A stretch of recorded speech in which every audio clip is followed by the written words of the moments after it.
আসসালামু আলাইকুম।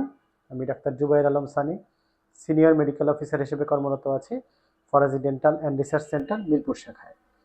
আমি আজকে কথা বলবো দাঁতের কিছু কমন রোগ নিয়ে, যেগুলো আমরা অল্পতে হেলাফেলা করি, কিন্তু এই অল্প থেকেই এগুলা বড় রোগের দিকে ধাবিত হয়। তো প্রথমেই আমি বলবো ডেন্টাল ক্যারিজ বা দাঁতের ক্ষয় রোগ। নিয়মিত দাঁত ব্রাশ না করলে, মিষ্টি জাতীয় খাবার খেলে দাঁতে ক্যাভিটিস বা ক্ষয় হতে পারে। দেন আছে মাড়ির সমস্যা বা জিঞ্জিভেটিস, দাঁতের মাড়ি ফুলে যাবে, রক্ত পড়বে, এটাও দাঁতের একটা সমস্যা। থার্ডলি আসছে দাঁতে পেইন, ক্যাভিটিস যখন একটু ডিপ হয়ে যাবে, দেন ব্যথা হবে। এছাড়াও আক্কেল দাঁত ওঠার সময় যদি আক্কেল দাঁত বাঁকা থাকে, ওই ক্ষেত্রে দাঁতে ব্যথা হতে পারে।